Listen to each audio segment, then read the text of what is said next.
So the Eico 221 that I've been restoring, this is going to be the last video probably on it. Real happy with the way it turned out. You see the leads all hooked up to it. I've got it plugged in over here. I made a new leather strap for it. Out of an old belt of mine actually, but it worked out quite well. I didn't repaint the case. The case actually cleaned up pretty nice. And tip it up a little bit so we can see this a little bit better. So what I wound up doing, where the rectangular hole was that I was upset about, whoop, it's a little off center there, was I took a plated piece of metal. I cut it out of the base of another chassis. Actually, this piece right here, you can see it's a plated piece. Anyway, I cut it, and then I took my label maker, and because this is an Eico 221, I decided to make a little label on there. I also covered the whole piece with a piece of shiny plastic, so you can see there's glossy, and then used the stainless polish screws. You can see I got a nice polish on the bezel of the lens, and if you go back to the earlier video, you see how dull that switch was, and that cleaned up really nice. So it cleaned up really nice. When I added that 2 amp fuse right there in that hole, so it needed to be fused anyway. I think that looks pretty good. All in all, I'm pretty happy with it.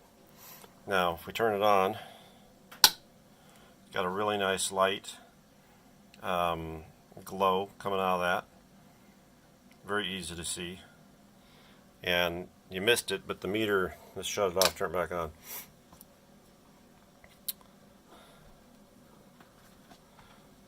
I'll flip it back on here. You'll see the meter go down, which it should do. And it will relax a little bit and come back. But I can also just do the zero adjust. There we go. There we go, and get it on the zero adjust right there. Might warm up a little bit more and need to be adjusted a little bit more. But I guess let's put it on the ohms. I don't have any AC or DC I want to test right at the moment, so hooked up where I test it. There we are on ohms. Alright, and then we gotta adjust the zero for that. It's still off slightly. I can't get a full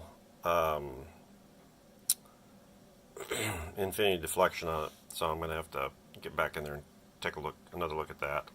But I'm going to touch the leads together here, and you can see we're getting we're getting it there. Hill off a little bit here. There we go. But yeah, I mean it's alright. I like this meter a lot. It cleaned up nice. It looks nice inside now. Got some nice leads on it that I made up. On the other video I showed that. And so that is done, and I'm happy with that. That turned out good. Accuracy is pretty darn close, within 5% on the AC scale, and I think it's about 3% on the DC scale. But yeah, it turned out nice. Very happy. Another instrument given a new life. So thanks for watching. If you made it through all of the series of this particular one, thank you for watching. Bye.